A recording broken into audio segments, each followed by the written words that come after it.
ನಮ್ ಬೇರೆ ಗಾಡಿಗಳಿಗೆ ಕಂಪೇರ್ ಮಾಡ್ತಾ ಇಲ್ಲ. ಸೊ ನಾನು ಓಡಿಸಿರೋ ಗಾಡಿನ ನಾನು ಹೇಳ್ತಾ ಇರೋದು. It's shame on me.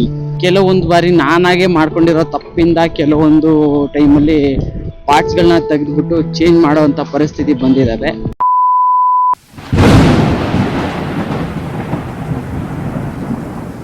ನಮ್ಮ ಹುಡುಗರು ಗಾಡಿ ತಗೊಂಡ್ಮೇಲೆ ಗಾಡಿನ ಹೆಂಗ್ ಮೇಂಟೈನ್ ಮಾಡ್ತಾರ ಅನ್ನೋದೇ ಪ್ರಶ್ನೆ.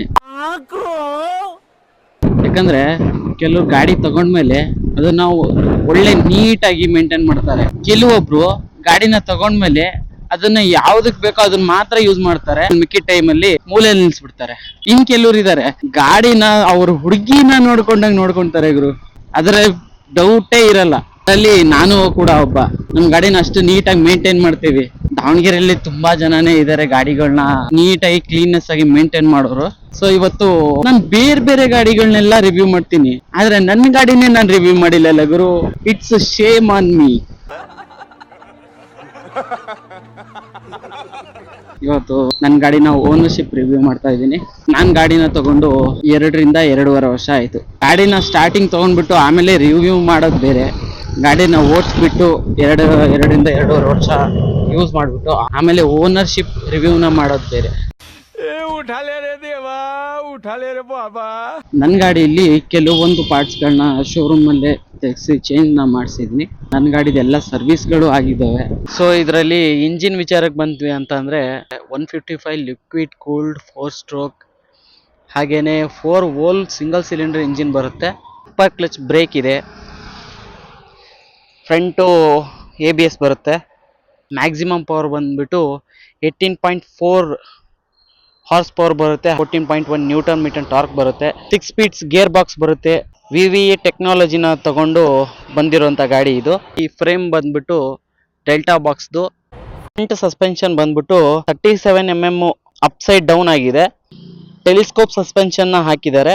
ಬ್ರೇಕ್ ಬಂದ್ಬಿಟ್ಟು ಡ್ಯುಯಲ್ ಚಾನಲ್ ABS ಇರುತ್ತೆ. ರೇರ್ ಸಸ್ಪೆನ್ಷನ್ ಬಂದ್ಬಿಟ್ಟು ಮೋನೋಸಾಕ್ ಸಸ್ಪೆನ್ಷನ್ ನ ಕೊಟ್ಟಿದ್ದಾರೆ. ನೋಡಿ ಸೀದಾ ಕೆಳಗೆ ಕಾಣಿಸುತ್ತಲ್ಲ, ಶಾಕ್ ಸಸ್ಪೆನ್ಷನ್ ನ ಕೊಟ್ಟಿದ್ದಾರೆ. ಡ್ಯುಯಲ್ ಚಾನಲ್ ABS ನ ಕೊಟ್ಟಿದ್ದಾರೆ. ಬೈಬರ್ ಬ್ರೇಕ್ ನ ಕೊಟ್ಟಿದ್ದಾರೆ. ಫ್ರಂಟ್ ಅಲ್ಲಿ ಹಾಗೆ ಬ್ಯಾಕ್ ಅಲ್ಲಿ ಟ್ಯೂಬ್ಲೆಸ್ ಟೈರ್ ಗಳನ್ನ ಕೊಟ್ಟಿದ್ದಾರೆ. ಓವರ್ ಆಲ್ weight ಬಂದ್ಬಿಟ್ಟು 141 kg ಇದೆ. ಸೀಟ್ ಹೈಟ್ ಬಂದ್ಬಿಟ್ಟು 810 mm ಹೈಟ್ ಇದೆ. ಫ್ಯೂಲ್ ಟ್ಯಾಂಕ್ ಕೆಪಾಸಿಟಿ ಬಂದ್ಬಿಟ್ಟು 10 ಲೀಟರ್ ಬರುತ್ತೆ. 1 ಲೀಟರ್ಗೆ 45 ಕಿಲೋಮೀಟರ್ ಮೈಲೇಜ್ ಕೊಡುತ್ತೆ ಅಂತ ಅಂದ್ರು. ನಾನು ಹೇಳ್ತಾ ಇರೋದು ಗಾಡಿ ಕೆಲವರಿಗೆ 50 ಕೊಟ್ಟಿದೆ, ಇನ್ನು ಕೆಲವರಿಗೆ 45 ಕೊಟ್ಟಿದೆ, 47 ಕೊಟ್ಟಿದೆ, 52 ಕೊಟ್ಟಿದೆ. ಹಾಗೆ ಅವ್ರು ಹೇಗೆ ಓಡಿಸ್ತಾರೋ ಅದ್ರ ಮೇಲೆ ಡಿಪೆಂಡ್ ಆಗುತ್ತೆ. ನಾನು ಹೇಳ್ತಾ ಇರೋದು 1 ಲೀಟರ್ಗೆ 45 ಕಿಲೋಮೀಟರ್ ಮೈಲೇಜ್ ಕೊಡ್ತು ಅಂತ ಅಂದ್ರೂ ಓವರ್ ಆಲ್ 10 ಲೀಟರ್ಗೆ 450 ಕಿಲೋಮೀಟರ್ ಮೈಲೇಜ್ ಕೊಡುತ್ತೆ ಗಾಡಿ ಇಂಜಿನ್ ಮಾತ್ರ ಫುಲ್ಲು ಸ್ಮೂತ್ ಆಗಿದೆ ಗುರು. ನಮ್ ಬೇರೆ ಗಾಡಿಗಳಿಗೆ ಕಂಪೇರ್ ಮಾಡ್ತಾ ಇಲ್ಲ. ಸೊ ನಾನು ಓಡಿಸಿರೋ ಗಾಡಿನ ನಾನು ಹೇಳ್ತಾ ಇರೋದು. ಎಷ್ಟೇ ಗಾಡಿನ ನೀವು ಹಿಂಗೆ ಮೇಂಟೈನ್ ಮಾಡ್ತೀನಿ ಅಂತ ಅಂದ್ರೂ ಕೆಲವು ಮಿಸ್ಟೇಕ್ಸ್ಗಳಿರುತ್ತೆ. ಹಾಗೇನೆ ಈ ಗಾಡಿಲಿ ನನಗೆ ಯಾವ್ದು ಮಿಸ್ಟೇಕ್ಸ್ಗಳನ್ನ ಕಂಡಿಲ್ಲ. ಕೆಲವೊಂದು ಬಾರಿ ನಾನಾಗೆ ಮಾಡ್ಕೊಂಡಿರೋ ತಪ್ಪಿಂದ ಕೆಲವೊಂದು ಟೈಮಲ್ಲಿ ಪಾರ್ಟ್ಸ್ಗಳನ್ನ ತೆಗೆದುಬಿಟ್ಟು ಚೇಂಜ್ ಮಾಡುವಂತ ಪರಿಸ್ಥಿತಿ ಬಂದಿದ್ದಾವೆ. ಅದನ್ನ ಬಿಟ್ರೆ ಗಾಡಿ ಮಾತ್ರ ಚಿಂದಿ ಅಂತಾನೆ ಹೇಳ್ಬೋದು. ಫುಲ್ಲಿ ಹ್ಯಾಂಡ್ ಫ್ರೀ ಇದೆ ಗಾಡಿ. ಬೇರೆ ಗಾಡಿಗಳ ತರ ಮುಂದ್ಗಡೆ ವೆಯ್ಟ್ ಇರುತ್ತಲ್ಲ, ಆ ತರ ಏನ್ ವೆಯ್ಟ್ ಇಲ್ಲ. ಲೈಟ್ ವೆಯ್ಟ್ ಆಗಿದೆ ಗಾಡಿ. ಸಿಟಿನಲ್ಲಿ ಎತ್ತಾಡ್ಸೋದಕ್ಕಂತೂ ಗಾಡಿ ಮಸ್ತಾಗಿದೆ ಗುರು. ಮೀಟರ್ ವಿಚಾರಕ್ಕೆ ಬಂದ್ವಿ ಅಂತ ಅಂದ್ರೆ LCD ಮೀಟರ್ನ ಕೊಟ್ಟಿದ್ದಾರೆ. ಹಾಗೆ ಇಲ್ಲಿ ಗೇರ್ ತೋರಿಸುತ್ತೆ, ಇದು ಸ್ಪೀಡ್ ಮೀಟರ್ ತೋರಿಸುತ್ತೆ. ಇದು ಎಷ್ಟು ಕಿಲೋಮೀಟರ್ ಸ್ಪೀಡಲ್ಲಿ ಹೋಗ್ತಾ ಇದೆ ಅಂತ ತೋರಿಸುತ್ತೆ. ಇಲ್ಲಿ ಟ್ರಾಕ್ಷನ್ ಕಂಟ್ರೋಲ್ ತೋರಿಸುತ್ತೆ, ಇಲ್ಲಿ ನ್ಯೂಟ್ರಲ್ ತೋರಿಸುತ್ತೆ, ಇಲ್ಲಿ ಟ್ರಾಕ್ಷನ್ ಕಂಟ್ರೋಲ್ ಅನ್ನ ತೋರಿಸುತ್ತೆ. ಇಲ್ಲಿ ಇಂಜಿನ್ ಪ್ರಾಬ್ಲಮ್ ಏನಾದ್ರು ಇತ್ತಂದ್ರೆ ತೋರಿಸುತ್ತೆ. ಇಲ್ಲಿ ಟ್ರಾಕ್ಷನ್ ಕಂಟ್ರೋಲ್ ಆನ್ ಅಲ್ಲಿ ಇದೆಯಾ ಆಫ್ ಅಲ್ಲಿ ಇದೆಯಾ ಅಂತ ತೋರಿಸುತ್ತೆ. ಇದು ಸ್ಪೀಡ್ ತೋರಿಸುತ್ತೆ. ಹಾಗೇನೆ ಇಲ್ಲಿ ಫ್ಯೂಲ್ ಕೆಪಾಸಿಟಿನ ತೋರಿಸುತ್ತೆ. ಈ ಕಡೆ ಬಂದ್ವಿ ಅಂದ್ರೆ ಇಂಡಿಕೇಟರ್ನ ತೋರಿಸುತ್ತೆ. ಹೆಡ್ಲೈಟ್ನ ಡಿಮ್ ಅಂಡ್ ಡಿಪ್ ಮಾಡ್ತೀವಲ್ಲ ಅದ್ರ ತೋರಿಸುತ್ತೆ. ಹಾಗೇನೆ ABS ಆನ್ ಅಲ್ಲಿ ಇದೆಯಾ ಆಫ್ ಅಲ್ಲಿ ಇದೆಯಾ ಅಂತ ತೋರಿಸುತ್ತೆ. ಈ ಕೆಳಗಡೆ ಬಂದ್ವಿ ಅಂತ ಅಂದ್ರೆ ಇವನ್ನೆಲ್ಲ ಕಂಟ್ರೋಲ್ ಮಾಡೋದಕ್ಕೆ 2 ಬಟನ್ಗಳನ್ನ ಕೊಟ್ಟಿದ್ದಾರೆ. ಸ್ವಿಚ್ ಆನ್ ಅಂಡ್ ಆಫ್ ನ ಕೊಟ್ಟಿದ್ದಾರೆ. ಈ ಕಡೆಗೆ ಸೆಲ್ಫ್ ಸ್ಟಾರ್ಟ್ ನ ಕೊಟ್ಟಿದ್ದಾರೆ. ಈ ಸೈಡ್ ಅಲ್ಲಿ ರೈಟ್ ಸೈಡ್ ಅಲ್ಲಿ, ಲೆಫ್ಟ್ ಸೈಡ್ ಅಲ್ಲಿ ಡಿಮ್ ಅಂಡ್ ಡಿಪ್ ಮಾಡೋದಕ್ಕೆ ಕೊಟ್ಟಿದ್ದಾರೆ. ಹಾರ್ನ್ ಕೊಟ್ಟಿದ್ದಾರೆ, ಸೈಡ್ ಇಂಡಿಕೇಟರ್ ನ ಕೊಟ್ಟಿದ್ದಾರೆ. ಈ ಗಾಡಿ ಯಾವ ದೇಶದಂತ ತೋರಿಸೋದಿಕ್ಕೆ ಅಂತೇಳಿ ಇಲ್ಲಿ ಜಪಾನ್ ಅಲ್ಲಿ ಏನು ಅರ್ಥ ಆಗದಿರೋ ತರ ಬರ್ದಿದ್ದಾರೆ. ಈ ಗಾಡಿನ ಫುಲ್ಲು ಬಾಡಿ ಬಂದ್ಬಿಟ್ಟು ಫೈಬರ್ ಎಂದು, ಈ ಚಾಸಿನ ಒಂದು ಬಿಟ್ಟು ಈ ಗಾಡಿನ ಸ್ಪೀಡಿಗೋಸ್ಕರ ಮಾಡಿರುವಂತದ್ದು.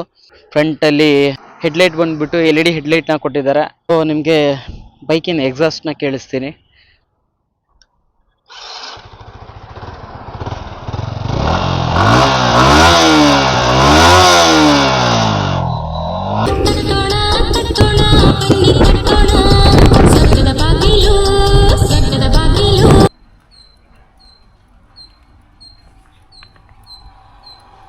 ಸೊ ಗೈಸ್, ನನ್ನ ಗಾಡಿದು ಇಷ್ಟೇ ಮಾಹಿತಿ. ಅಂಥದ್ದೇನು ದೊಡ್ಡ ಗಾಡಿನ ತಗೊಂಡಿಲ್ಲ, ಜಸ್ಟ್ 155 cc ಗಾಡಿನ ತಗೊಂಡಿರೋದು. ಈ ಗಾಡಿ CC ಕಡಿಮೆ ಇದ್ರೂ ಪವರ್ ಮಾತ್ರ ಜಾಸ್ತಿ ಇದೆ ಗಾಡಿದು. ಸೊ ಐ ಹೋಪ್ ಗೈಸ್ ಈ ವಿಡಿಯೋ ತಮಗೆಲ್ಲ ಇಷ್ಟ ಆಗಿದೆ ಅಂತ ಅನ್ಕೊಂತೀನಿ. ಇಷ್ಟ ಆಗಿದ್ರೆ ಲೈಕ್ ಮಾಡಿ, ಶೇರ್ ಮಾಡಿ, ಸಬ್ಸ್ಕ್ರೈಬ್ ಮಾಡ್ಕೊಳ್ಳಿ. ಇನ್ನು ಯಾರ್ಯಾರು ನನ್ನ ಚಾನಲ್ನ ಹೊಸದಾಗಿ ನೋಡ್ತಾ ಇದ್ದೀರಾ ಎಲ್ಲರೂ ಸಬ್ಸ್ಕ್ರೈಬ್ನ ಮಾಡ್ಕೊಳ್ಳಿ. ಇದೇ ಥರ ಹೊಸ ಕಂಟೆಂಟ್ಗಳನ್ನ ಬಿಡ್ತಾ ಇರ್ತೀನಿ. ಹಾಗೆಯೇ ನೆಕ್ಸ್ಟ್ ವಿಡಿಯೋದಲ್ಲಿ ಸಿಗೋಣ ಗೈಸ್. ಅಲ್ಲಿವರೆಗೂ ನಮಸ್ಕಾರ.